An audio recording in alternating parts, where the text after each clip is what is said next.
Did you ever wonder if medieval history books got it all wrong about women? What if the stories you heard about women just being quiet, staying home, and waiting for men to save the day during the Middle Ages were a total myth? Get ready to uncover the shocking truth about women in medieval revolts from the 12th to the 15th centuries. Number 8. Women's contributions were insignificant and had no real impact on the outcome of revolts. It is easy to believe that women, even when present, merely stood on the sidelines, their actions having little consequence in the grand sweep of medieval uprising. This belief dismisses the very real and direct ways women shaped the course of these tumultuous events, their involvement often determining the momentum, the targets, and even the eventual success or failure of particular phases of a revolt. When the Peasants' Revolt erupted across England in 1381, women were not simply bystanders cheering from the village green. They were active participants in the destruction of symbols of power, a crucial element in dismantling the feudal system that oppressed them. Records from the King's Bench rolls detail the actions of women like Joan Ferrer, who entered the manors of various lords and bishops. She did not just observe, she participated in the breaking open of chests and the burning of documents. These were not random acts of vandalism. The destruction of manor rolls, which contained records of feudal dues, labor services, and obligations, was a highly strategic move. It aimed to erase the very legal framework of their servitude. Without these documents, lords found it difficult to enforce their rights, creating genuine chaos in the established order. Joan Ferrer's actions, replicated by numerous other women across the rebellious regions, directly undermined the economic and legal power of the aristocracy. During food riots, which were a constant feature of medieval urban and rural life, women were frequently the primary instigators and enforcers of what they considered just prices. In towns like Montpellier in the late 14th century or during grain shortages in Paris, women would gather at market squares. They did not just lament the high prices, they took decisive action.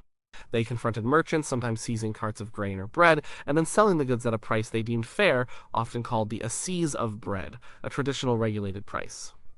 This was not a plea for charity, it was an enforcement of communal economic justice. These actions directly impacted the availability and cost of food for the entire community. They forced magistrates to intervene, sometimes to release hoarded supplies or to regulate markets more strictly. The immediate well-being of countless households depended on these direct actions. The market square became a battleground for economic survival, and women were often the generals leading the charge. Their collective power was immense in these moments, capable of shutting down trade and disrupting the food supply chain until their demands were met. The Hussite Wars in Bohemia during the early 15th century presented a unique and sustained example of women's direct impact on a military movement. The Hussite armies, driven by religious and social reform, were not just fighting men. Women were an integral part of the Hussite Wagenburg, the fortified wagon trains that formed the core of their military strategy. Chroniclers describe women alongside men, pushing wagons, preparing food for the soldiers, and tending to the wounded during battle. They were not merely camp followers. They were part of the logistical backbone that allowed the Hussite forces to sustain themselves for decades against multiple crusades launched by European powers. These women sometimes even engaged in combat, loading crossbows, hurling stones, or fighting with improvised weapons from within the wagon formations. Their consistent support and direct participation allowed the Hussite military machine to operate effectively, providing essential services that a purely male army could not have maintained on its own. Without their continuous contributions to logistics, sustenance, and sometimes direct defense, the Hussite movement, which successfully resisted the Holy Roman Empire for years, would have faced severe operational challenges and likely collapsed much sooner. Their presence and actions enabled the Hussite forces to remain a formidable and long-lasting threat to the established order.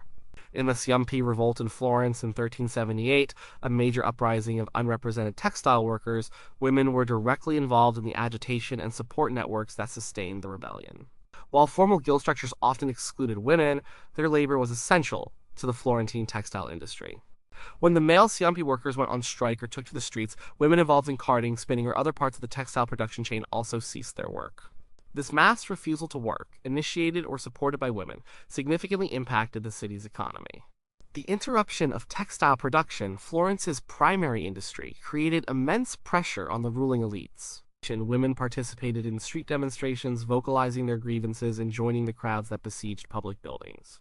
Their presence swelled the numbers of the rebellious populace, making the revolt seem more widespread and formidable. Their refusal to engage in vital economic activity directly contributed to the leverage the rebels gained, forcing concessions from the government regarding guild rights and representation for the lower classes. The scale of the uprising was amplified by the active participation of women from various social strata, demonstrating a broad societal discontent that could not be easily dismissed. Number 7.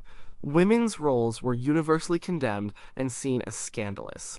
While medieval society generally upheld patriarchal norms and expected women to remain within defined domestic spheres, the reaction to women participating in revolts was far from uniform condemnation. The truth is more complex, revealing instances where their involvement was grudgingly acknowledged, sometimes even admired for its ferocity or necessity, rather than simply being branded as scandalous. Some church officials and chroniclers, often from aristocratic or clerical backgrounds, certainly expressed disapproval of women stepping out of their proper roles. They might describe women's actions as unwomanly, shameful, or contrary to nature, particularly when it involved violence or leadership. For example, some chroniclers of the Jacquerie in France in 1358 might have focused on the fury of the peasant women, using language that implied a breakdown of order. But this moral judgment was often intertwined with a clear acknowledgement of their active, formidable presence. However, other accounts, particularly those from within the rebellious communities or chroniclers attempting to present a full picture, sometimes painted a different portrait. During the Peasants' Revolt of 1381 in England, some narratives, while not explicitly praising women, detail their actions with a certain detached objectivity that simply records their participation as a fact of the uprising. The King's Bench records, for example, simply list women alongside men as having committed specific acts of rebellion, treating their involvement as a matter of legal record rather than moral outrage. These administrative documents, focused on identifying offenders and crimes, reflect a pragmatic understanding of who was involved. They do not pause to express shock or condemnation about women's gender. The authorities were more concerned with the threat to order than with a woman's proper place. In contexts where revolts were seen as legitimate struggles for justice or had a strong religious component, women's active roles could be viewed through a different lens. The Hussite Wars in Bohemia provide a compelling example. Because the Hussite movement was a religiously inspired struggle for reform, and women played a vital role in the community and its spiritual life, their participation in the defense of their beliefs was sometimes viewed as a testament to their faith and dedication. Hussite preachers often emphasized the equality of souls before God, which, while not leading to complete social equality, certainly encouraged women to take active roles in their community's struggle. When women marched with the Hussite armies, providing support and even fighting, it was not always seen as a scandalous violation of gender norms, but as a necessary contribution to a holy cause. Contemporary accounts might note their courage in battle, reflecting a pragmatic acceptance of their military utility within the context of total war. Furthermore, the very nature of some medieval revolts meant that the community, including its female members, acted as a unified body.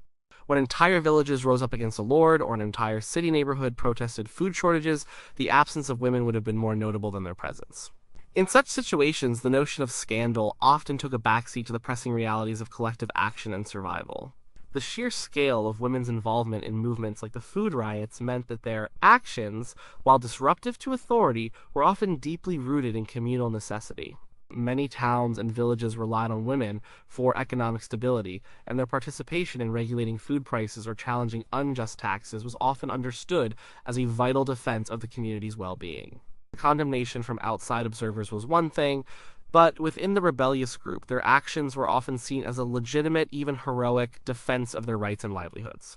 The immediate crisis of a revolt often overshadowed rigid social expectations, at least for the duration of the uprising. Number 6. Women only participated when their male relatives were involved. It is a common misconception that women only joined medieval revolts as appendages to their fathers, husbands, or brothers, driven by familial loyalty rather than their own motivations. While kinship ties certainly played a role in communal uprisings, historical records show numerous instances of women acting independently, driven by their own grievances or forming their own groups for specific purposes. Their participation was often rooted in their direct experiences of oppression, separate from or in addition to the experiences of the men in their lives. The economic realities of medieval life meant that women often held significant economic roles, whether as peasants working the land, artisans in urban workshops, or traders in markets. When these livelihoods were threatened, women often took action directly. Consider the frequent food riots that plagued medieval cities and towns. These were often initiated and led by women. Your records from places like Paris, London, and various towns in Flanders show women gathering at markets, not waiting for men to arrive. They were the ones most directly impacted by soaring grain prices, as they were typically responsible for provisioning their households. Their children might starve, their families might suffer, and their daily struggles centered on securing basic necessities. This direct personal stake often drove them to action independently. They did not need a male relative to lead them to seize grain or demand fair prices from merchants. They were often the first to identify the injustice and organize a response. Their solidarity with other women facing similar hardships forged strong bonds, leading to collective action without immediate male instigation. They acted as a cohesive force united by shared economic burdens and a powerful sense of injustice. During the Peasants' Revolt in England in 1381, while many accounts focus on the male leaders, the detailed King's Bench records reveal women acting on their own initiative. These records list women like Alice de Salisbury, who, without a named male companion, was accused of participating in attacks on manors and the destruction of property. It is clear from these documents that women were not simply following male relatives. They had their own grievances against the oppressive feudal system, which affected their landholdings, their labor, and their ability to sustain their families. The poll tax, a direct cause of the revolt, was levied on every individual over a certain age, regardless of sex or marital status. This meant women had their own direct financial stake in resisting the tax collectors. Their individual burden under this unjust taxation propelled them to act, sometimes in concert with other women, sometimes alongside the larger rebellious crowds, but often for their own specific reasons related to their direct experience of the tax's severity. In urban settings, women often worked in industries like brewing, spinning, or food preparation. When trade disputes or economic downturns struck, these women found their own livelihoods directly threatened. The Ciompi Revolt in Florence in 1378, while often portrayed as a male-dominated workers' uprising, involved women whose economic well-being was intrinsically linked to the textile industry. When male workers walked out, female workers, who often performed crucial but lower-paid tasks like spinning and carding, also ceased their work. They did not necessarily wait for their husbands or fathers to decide. Their own inability to earn a living wage or their direct exploitation spurred them to join the collective action. They participated in street protests and mass gatherings not as passive observers, but as active members of the aggrieved working community, driven by their own experiences of economic hardship and a desire for better conditions. Their independent economic roles gave them their own motivations for joining revolts. Number 5. Women were not punished as severely as men for their involvement. This widespread assumption suggests that medieval authorities, perhaps out of some chivalrous notion or a perception of women as less culpable, treated female rebels with leniency compared to their male counterparts. This is a comforting thought, but it is not supported by the stark realities of medieval justice. The records consistently show that women involved in revolts faced brutal punishments, including execution, imprisonment, torture, and severe financial penalties, often identical to those meted out to men for similar offenses. The law, especially in cases of rebellion, viewed participants as criminals against the crown or the lord, and gender rarely offered a shield. During the Peasants' Revolt in England in 1381, hundreds of rebels were rounded up and prosecuted. The King's Bench rolls and local assize records reveal numerous instances of women being indicted, tried, and sentenced. Women were not immune to the gallows. While male executions are more widely recorded, historical research has uncovered cases where women were hanged, beheaded, or otherwise executed for their participation in the revolt, particularly if they were deemed to have played a leading role or committed acts of significant violence or destruction. For example, records show cases of women charged with arson, theft, and even murder during the revolt. These were serious felonies, and the punishment was often death, regardless of gender. The sheer scale of the uprising meant that authorities sought to make examples of as many rebels as possible, and women were not exempt from this display of retributive justice. Women were also subjected to imprisonment, often in harsh conditions, alongside men. Their incarceration could be lengthy, leading to illness, starvation, or permanent disability. For those who avoided execution or long prison sentences, financial penalties were common. Fines, forfeiture of property, or pledges of good behavior backed by heavy sureties could devastate a woman's life and the lives of her dependents. If a woman held property in her own right, or if her household was dependent on her economic activity, these penalties could lead to utter destitution. These punishments were often designed not just to punish the individual, but to crush the economic viability of rebellious families and communities. The loss of a woman's labor, property, or freedom directly impacted the survival of her family unit, proving a potent deterrent to future rebellion. Beyond formal legal punishments, women were also subjected to extra-legal violence during the suppression of revolts. Soldiers often did not differentiate between male and female rebels during the brutal crackdowns that followed an uprising's defeat. Chroniclers describe instances of rape, assault, and summary killings committed by victorious forces, with women often targeted as part of the collective punishment inflicted upon rebellious communities. The Jacquerie in France in 1358, for instance, ended in a savage massacre of the peasant rebels, where women were among the victims of the vengeful nobility and mercenary forces. The suppression was indiscriminate, aiming to terrorize the populace into submission, and gender offered no protection from the wrath of the victorious powers. The treatment of women during these retributions was a grim testament to the fact that their involvement, far from being dismissed, was recognized and punished with a severity equal to that of men. Number 4. Women's violence was purely emotional or irrational, not strategic. The idea that women's participation in medieval revolts was characterized by uncontrolled outbursts of emotion, lacking any underlying strategy or purpose, strips them of their agency and intellect. This portrayal reduces their actions to mere hysterical reactions, rather than recognizing them as calculated responses to oppression. Historical evidence, however, demonstrates that women's involvement in violence was often highly strategic, targeted, and aimed at achieving specific, tangible goals within the context of the uprising. Their actions were not random, they were directed at symbols of power, individuals of authority, or resources critical to the maintenance of the oppressive system. During the Peasants' Revolt of 1381, women were deeply involved in the systematic destruction of manorial records and the burning of manor houses. As detailed before, Joan Farrer's actions were not a fit of rage. The target's manor rolls, legal documents, symbols of the feudal lord's control, were chosen precisely because their destruction directly undermined the legal basis of serfdom and feudal dues. This was a highly strategic act designed to dismantle the very system that held them in bondage.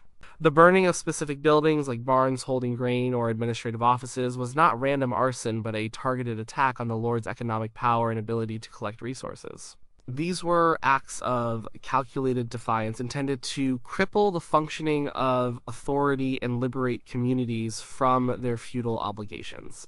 In food riots, women's actions were perhaps some of the most overtly strategic. When they seized grain from merchants, they often did not simply take it for themselves. They frequently sold it at a just price to the community members. This was not chaos, it was a deliberate and organized redistribution of resources, a forceful reestablishment of what they considered fair market practices. They were not just hungry, they were enacting a form of communal economic justice. Their targets were clear merchants accused of hoarding, local authorities seen as complicit, or bakeries selling overpriced bread. Their actions aimed to force authorities to regulate prices or to release hoarded supplies, directly addressing the immediate crisis and asserting the community's right to affordable food. This collective action was a direct challenge to exploitative economic practices and a powerful demonstration of popular control over essential resources. Women's violence could also be personal and symbolic, targeting individuals who represented their oppression. There are accounts of women participating in the harassment or even killing of hated officials, tax collectors, or corrupt priests during various revolts. While seemingly brutal, these actions were often symbolic acts of vengeance and retribution, aimed at dismantling the personal instruments of power. They were not undirected rage, but focused hostility against those who had personally inflicted suffering or injustice. The public humiliation or violence against such figures served to terrorize the authorities and empower the rebels, sending a clear message about the consequences of tyrannical rule. Even when women joined in direct combat, such as during the Hussite Wars, their roles were often strategic. While some might have fought with improvised weapons, others provided crucial support, like loading crossbows or carrying supplies for the main fighting force.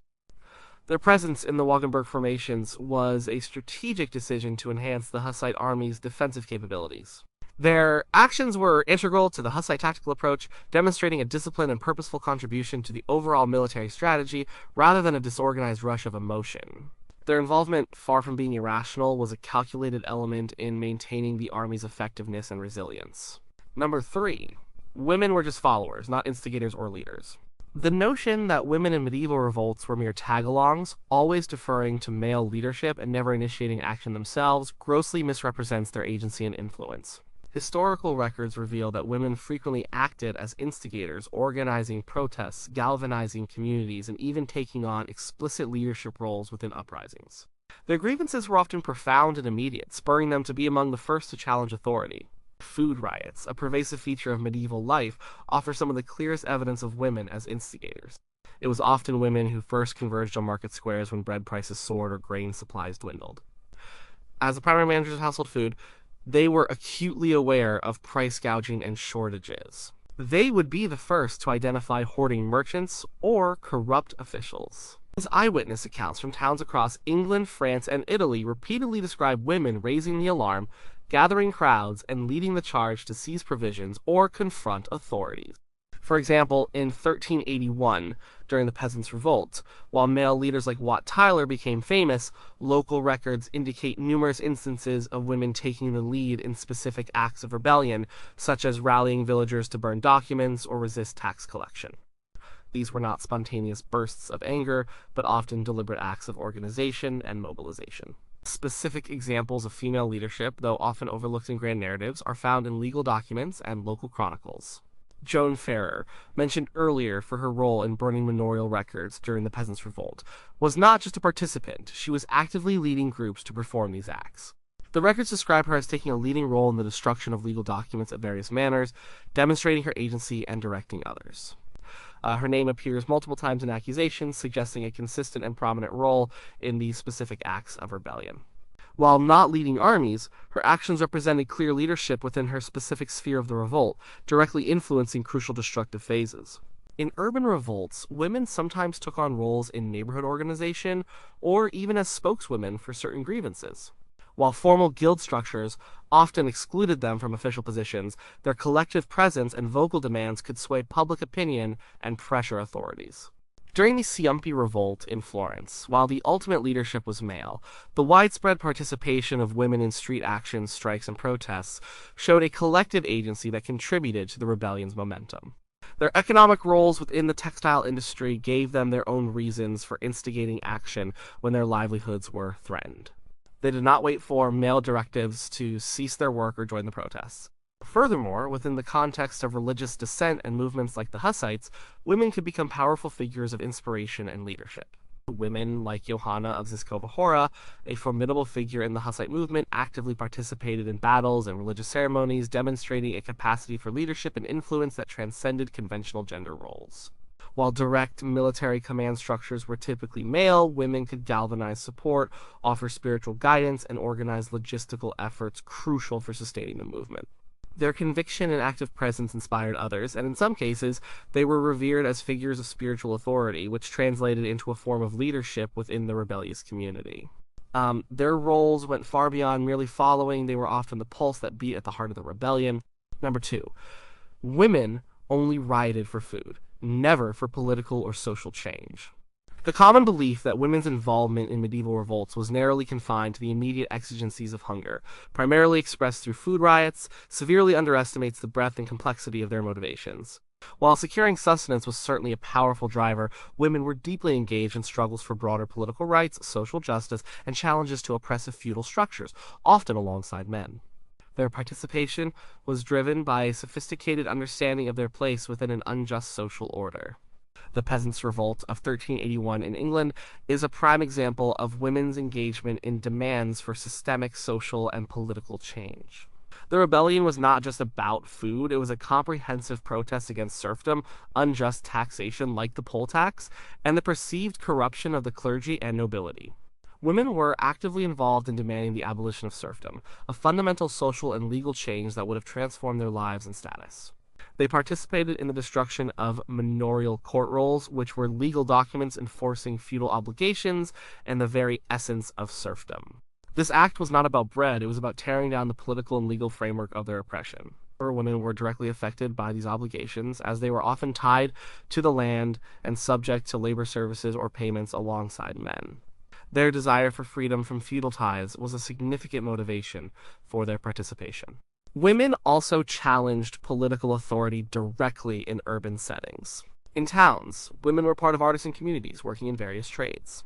When guilds were exclusive or when civic authorities imposed unfair taxes or regulations, women joined protests that aimed at fundamental changes in urban governance and economic power. The Ciampi Revolt in Florence in 1378, while appearing to be about guild representation for textile workers, was a broader struggle for political inclusion and challenging the existing power structure that excluded large segments of the working population. Women, though not formally part of guilds, were crucial to the textile industry and shared the political grievances of their male counterparts. They participated in the street actions that forced concessions from the government regarding political representation for the unrepresented classes, demonstrating a clear demand for political change beyond immediate economic relief. Religious movements with strong social and political undertones also saw significant female participation, driven by desires for profound societal transformation. The Hussite movement in Bohemia in the 15th century was fundamentally a religious reform movement, but its demands extended to challenging the power of the Catholic Church and the feudal nobility, advocating for social equality and communal land ownership. Women were deeply involved in these movements, not just for spiritual salvation, but because the Hussite ideals promised a more just society on earth. They embraced doctrines that challenged hierarchical power structures, advocating for an egalitarian community. Their actions, including fighting alongside men, were part of a broader struggle for a revolutionary reordering of society based on their interpretation of Christian principles. This commitment went far beyond mere hunger. It was a profound yearning for a different world, shaped by new social and political realities. Even when women participated in attacks on tax collectors, it was not merely about avoiding payment. It was often a direct challenge to the legitimacy of the taxation system itself, a political act of resistance against what they perceived as unjust or tyrannical rule. Their involvement signaled a desire for a different form of governance, one that respected their economic burdens and recognized their rights as members of the community. These actions show that women's motivations were complex, encompassing a spectrum of demands for social justice, political rights, and fundamental changes to the structures of power. Number one, women were entirely passive and confined to the domestic sphere during revolts. The most enduring and preposterous lie about women's roles in medieval revolts is the idea that they simply stayed home, quietly tending to their domestic duties while men took to the streets. This portrayal is a profound distortion of historical reality, which consistently shows women actively participating in every facet of uprisings, from direct combat to leadership, logistics, and the widespread destruction of property. Their roles were diverse, dynamic, and absolutely essential to the character and outcome of these tumultuous periods. During the Peasants' Revolt of 1381 in England, historical records are filled with evidence of women directly involved in the violence. They were not merely passive observers. They were among the crowds that attacked manor houses, burned court records, and confronted royal officials. Records from the King's Bench rolls list numerous women by name, like Isabella Smith or Agnes Chapman, who were accused of participating in acts of rebellion including theft, arson, and even assault.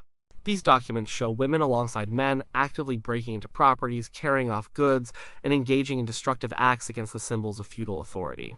Their presence was not incidental, it was an integral part of the widespread community uprising. In the Jacquerie, the French peasant uprising of 1358, chroniclers, though often biased against the peasants, nevertheless recount the participation of women in the brutal fighting. While specific names are less common in these accounts, the descriptions often refer to the collective peasants, which implicitly included women engaging in fierce resistance against the nobility. There are references to peasant women fighting alongside men, driven by desperation and a fierce desire for vengeance against the oppressive lords. This suggests that the domestic sphere did not contain them when their communities rose up in revolt. Beyond direct violence, women played crucial logistical roles that underpinned the very survival and mobility of rebellious groups. During the Hussite Wars in 15th century Bohemia, women were indispensable members of the Wagenburg, the fortified wagon camps that served as mobile fortresses. They cooked, cared for the wounded, repaired equipment, and even helped move the wagons during battle.